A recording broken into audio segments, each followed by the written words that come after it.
শহীদ president Ziaur রহমানের উপরে মানুষের কী পরিমাণ আস্থা বিশ্বাস থাকলে সেই দুর্দিনে সিপাহী জনতার বিপ্লবের মাধ্যমে জিয়াউর রহমানকে মুক্ত করে তাকে দেশের ক্ষমতায় বসান এবং শহীদ প্রেসিডেন্ট জিয়াউর রহমান ক্ষমতায় বসে তিনি ১৯ দফা কর্মসূচির মাধ্যমে অনেকগুলো সংস্কার কাজ তিনি শুরু করেন, যে সংস্কারগুলো বাংলাদেশের জন্য বেঁচে থাকার জন্য টিকে থাকার জন্য অতি প্রয়োজন ছিল। যেমন আমাদের জাতিসত্তা, সে সময় একটা জাতিসত্তার পরিচয় দেওয়া হতো বাঙালি জাতীয়তাবাদ, এটা ভাষার ভিত্তিতে। অথচ আমাদের আশেপাশে পশ্চিমবঙ্গ, ত্রিপুরা, আসাম এমন অনেক জায়গায় বাংলা ভাষাভাষী মানুষ আছে, কিন্তু সেই ভাষার ভিত্তিতে আমাদের জাতিসত্তার পরিচয় ছিল অসম্পূর্ণ।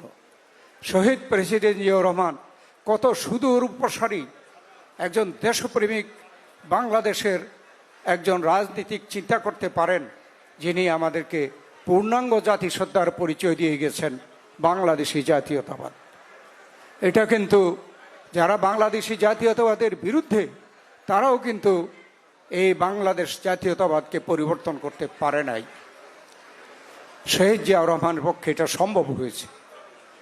তখন সংবিধানে কতগুলো এমন সব ত্রুটি ছিল যেটা দিয়ে মুক্ত বাংলাদেশ পরিচালনা সম্ভব ছিল না। যেমন অর্থনীতি সম্বন্ধে, সমাজতান্ত্রিক অর্থনীতি, তারাই সমাজতান্ত্রিক অর্থনীতির নামে লুটপাট করে বাংলাদেশের অর্থনীতিকে ধ্বংস করে দিয়েছিল।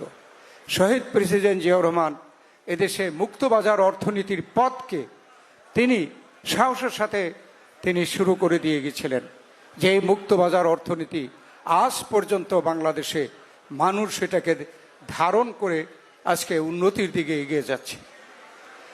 শহীদ প্রেসিডেন্ট জিয়াউর রহমান এই দেশে আরও অনেক সংস্কার তিনি হাতে নিয়েছিলেন। সেই সংস্কারগুলো অনেক সময়ের কারণে আমরা, যেহেতু তাকে অসময়ে শাহাদাত বরণ করতে হয়েছে, হত্যার শিকার হতে হয়েছে, সেই জন্য আমরা সেই সংস্কারগুলো সকল কিছু আমরা এদেশে বাস্তবায়ন করতে পারি নাই।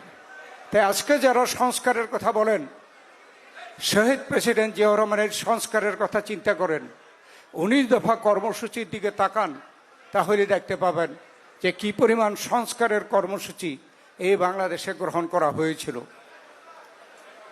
তারপরে তিনি দেশের প্রেসিডেন্ট হিসাবে বাংলাদেশের সবচেয়ে জনপ্রিয় প্রেসিডেন্ট ছিলেন।